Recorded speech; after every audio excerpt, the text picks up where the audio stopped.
ही story आहे अमरावतीमधली प्रेसपुरा police station हद्दीतील गुरुकृपा कॉलनीमधली. तर 1 ऑगस्ट ही महिला पोलीस दलामध्ये कामाला होती आणि पतीसुद्धा राज्य राखीव पोलीस दलामध्ये कार्यरत होता.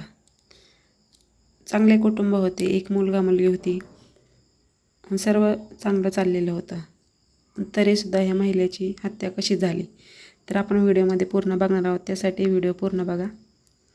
चॅनलला सबस्क्राईब केलं नसेल तर चॅनल सबस्क्राईब करून घ्या.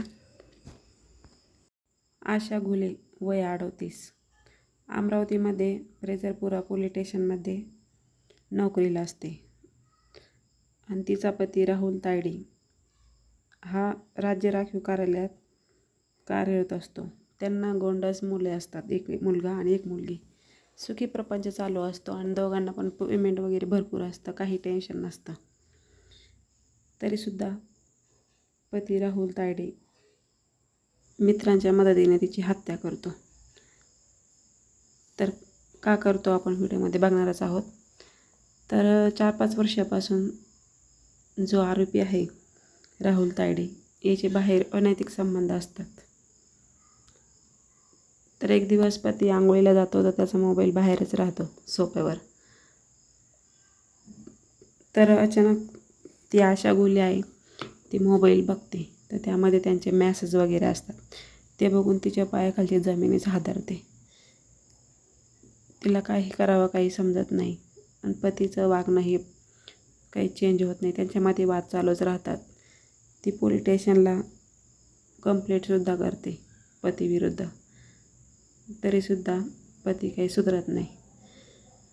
मग एक दिवस संध्याकाळची वेळ असते, जेवण वगैरे होतं, तर तो बोलतो की आशा घुले यांना की माझे मित्र येणार आहेत. तर 2 मित्र घरी येतात. तो बोलतो की जेवण वगैरे करणार आहेत. मग त्यांचं जेवण वगैरे होतं. जेवण वगैरे झाल्यानंतर जे तिचा नवरा असतो राहुल तायडे आणि त्याच्याबरोबर 2 साथीदार हे सगळे मिळून तिची हत्या करतात, 3 जण मिळून. एवढे सुखी कुटुंब असते, चांगले असते, काही टेन्शन नसतं. पण बघू शकता अनैतिक संबंधातून कसं गुन्हे घडतात. तर आपला व्हिडिओ बनवण्याचा मुद्दा एवढाच आहे की असे गुन्हे होऊ नयेत, म्हणजे अशा घटना घडू नये यासाठी आपण व्हिडिओ बनवत आहोत. तर चॅनलला सबस्क्राईब केलं नसेल तर करून घ्या. त्यांना अटक झालेली आहे, पण किती चांगलं म्हणजे सोन्यासारखा संसार होता, काही कमी नव्हतं. तरीसुद्धा लोक कसं चुकीचं वागतात.